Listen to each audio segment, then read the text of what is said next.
디플레이션 함정이라 중국이 위험하다. 디플레이션이라는 말은요, 저성장의 저물가를 말하거든요. 저성장 저물가는 경제가 쪼그라든다는 이야기예요. 경제가 쪼그라든다는 이야기는 그 나라 경제가 위험하다는 이야기예요.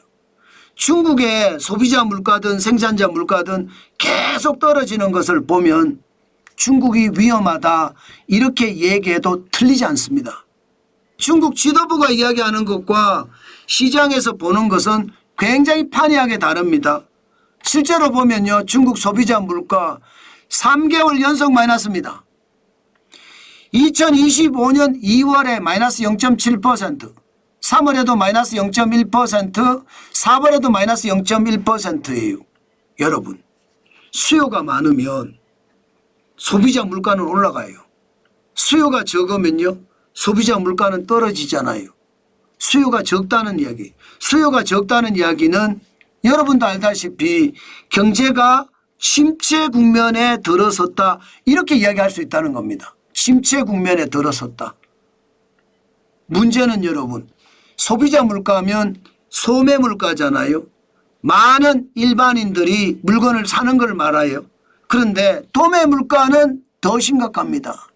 도매 물가는 2025년 4월이 마이너스 2.7%까지 떨어졌습니다.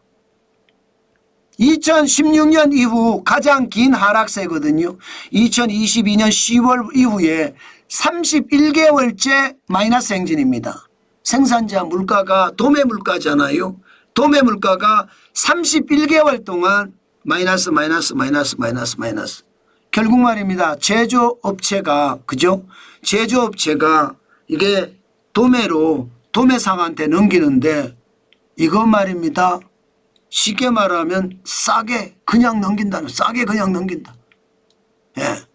결국 이게 도매 물가거든요. 그런데 이 도매상들도 소매상한테 넘길 때 싸게 넘길 수밖에 없는 구조가 됐어요. 이 말은 여러분, 소매도 망가지고 도매도 망가지고 제조업체들은 재고가 가득가득 쌓이고 이게 지금 중국의 경제란 뜻입니다. 이것은요, 중국 경제가 무너져 가고 있다 이렇게 얘기해도 틀린 말이 아닙니다. 심지어 말입니다. 중국은 돈까지 풀었어요. 은행의 직업 준비 비율을 역대 최저 9%까지 낮췄습니다. 그러면서 돈을 계속 뿌려요. 계속. 지금 뿌린 게 말입니다. 2021년부터 뿌리기 시작을 했잖아요. 돈 뿌린 걸 따지면 어마무시합니다. 0.5%가 줄어들 때마다 1조 위안씩 뿌렸어요. 그러면 우리 돈으로 따지면 여러분 0.5% 뿌릴 때마다 190조 원을 했다는 거거든요. 그러면 11.5%에서 9%가 됐다 이러면 돈을 천문학적인 숫자를 뿌렸다는 이야기잖아요. 그런데도 소비가 안 살아나. 예, 도매상의 어떤 상황이 어려워. 제조업체의 창고에는 재고가 거덕거덕해. 이게 지금 중국의 현실이라는 거죠.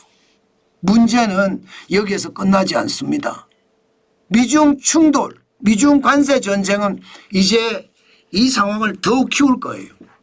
지금 중국은 미국산에 대해서 125%를 관세를 매기고 있고요. 미국은 중국 제품에 대해서 145% 관세를 매기고 있습니다. 중국은 어떻게든 미국을 피해서 다른 나라에 수출을 많이 하면서 미국 수출에서 줄어든 부분을 제3세계 아시아나 아프리카나 라틴 아메리카나 유럽에서 회복을 하고자 하나 사실은 시간이 가면 갈수록 중국도 어려워질 겁니다. 어려워진다는 게 지금 보이고 있는 거고요. 그만큼 말입니다.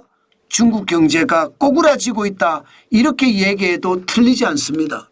결국 말입니다. 중국의 린민은행은요. 결국 대출금리 낮춘다고 하죠. 아마 낮춰야 될 거예요. 안 낮출 수가 없을 거예요. 현재 2025년 4월에 3.1%거든요. 중국의 대출 우대금리 LPR입니다. 1년 만기가. 요거 말입니다. 5월 중에 0.1%포인트 내린다 이런 얘기가 이미 시장에는 나와 있고요. 또한 5년 만기 주택담보대출도 0.1% 내려서 3.60%를 3.50%로 내린다. 이런 얘기가 이미 나와 있습니다. 그만큼 말입니다. 중국은 지금 생각했던 것보다가 디플레이션이라고 하잖아요. 저성장 저물가. 이게 일본식 불황이라고 이야기하는 겁니다. 잃어버린 10년, 잃어버린 20년, 잃어버린 30년. 이게 오는 게 디플레이션인데 지금 중국은 그런 위험에 빠진 거예요. 중국 정부는요 5% 성장을 하고자 하나 지금 모든 경제기관들이나 투자은행들은 중국이 5%는 커녕 4% 달성하기도 쉽지 않다. 지금 이렇게 전망을 내놓고 있거든요. 이것은 여러분 중국 경제가 무너진다는 뜻이에요. 중국의 거대한 경제가 버티기 위해서는 적어도 5.5%는 성장을 해야 됩니다. 그런데 5.5%는 고사하고 중국 정부조차 5% 목표를 세웠는데 IMF 같은 경우는 4% 성장한다. UBS는요 3.4% 성장한다. 가장 많이 보는 게 경제협력기구인데 OECD 여기가 4.8%예요. 나머지는 다 낮습니다. 5%는 불가능하다. 이게 현실입니다.